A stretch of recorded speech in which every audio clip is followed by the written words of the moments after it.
Hi, this is Jason Tako, and I'm just going to take you through a really brief tour of my studio and how I have it set up. I'm recording this myself, so I'm not going to be in the camera, which is probably a good thing, but so I might do a more detailed explanation later at a different time, but I just wanted to show people who are curious and artists who are starting out just how I have my studio set up, my painting area actually. You can see right there that I have my easel, and I have a painting on that. It's a painting that I was working on, and I'm going to just do some more touch-ups on it.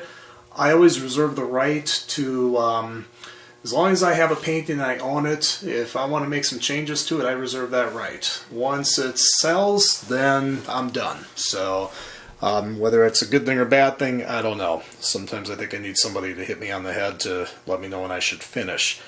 But that's just my easel. It's just a standard A-frame easel.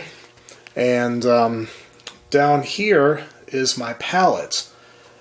And what I actually did was I got a desk from an office, an old desk, and it has wheels on it, which is nice. You can see I have my metal garbage can under there, which is very important if you're painting in oil so you don't burn your studio down.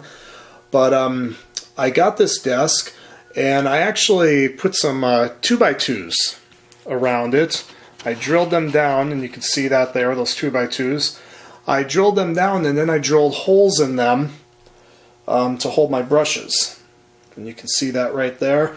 Then I went and had a piece of glass cut that was the size of the inner area of the desk, and put that piece of glass down. Underneath that glass you can see that gray there. That's actually a piece of canvas, an old painting I didn't want anymore, or didn't like, and it's actually a piece of linen.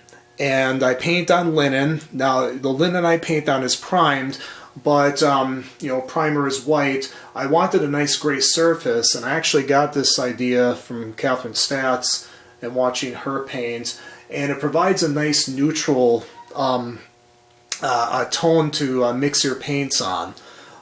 Originally I had some paper under there that I painted in a darker watercolor, but it was a really mucky gray, and I think that was throwing my colors off somewhat.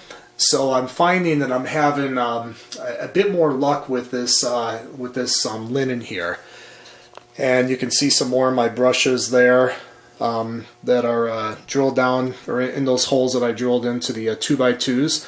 Over here I have another easel, and I have my reference material there, some of my reference material. I just tape it on a piece of masonite and put it on this other easel, and I have it in the same lighting, and this is really important, the same lighting as I have the main painting in, and it's the same lighting that my palette is in. The lights that I use, let me just scroll up here, it's actually, I put track lighting in, and I use a very cool temperature lights. And the nice thing about the track lighting is I can adjust them. You have to have a good amount of them though, so that you don't have, you know, spots. If you're doing a larger painting, you don't have spots that are darker than others, because it's not always the most even lighting in the world. So you have to be careful, but it's nice because I can adjust it. Some people just have fluorescent lights, and I think that's a really good idea also. But I had the track lighting. So, and it's important I have the track lighting. I'm a right-handed painter, and I have it more to the left of where I stand, so that my hand will not cause a shadow on the canvas of where I'm painting. It will cause a shadow, but it's going to cause a shadow in the area I'm not painting, not in the area that I'm painting on. Also, right up there, I have my trusty iPad. I used to use, and you can see it over there, an old Macintosh computer. But lately, for the last couple of years, I've been using this iPad. I have this gooseneck clamp that I clamp right onto my easel.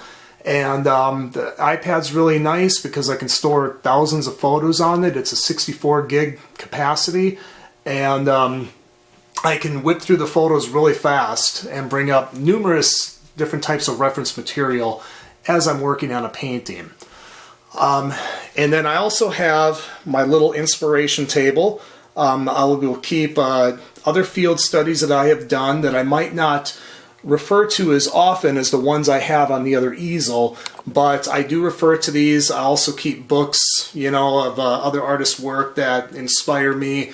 And a dirty little secret, a lot of artists do that. Not copying, of course, but just as inspiration. And it's nice to give your eye a fresh look at, you know, other kinds of artwork as you're painting, so that you don't get too wrapped into, you know, how it looks in a photograph and things like that.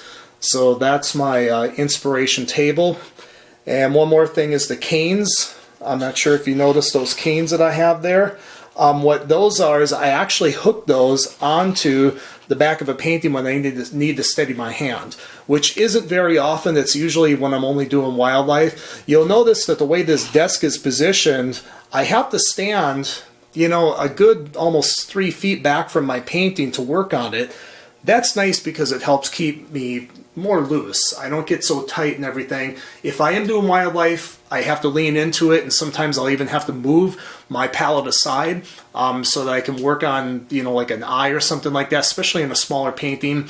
But for larger paintings, it's really nice.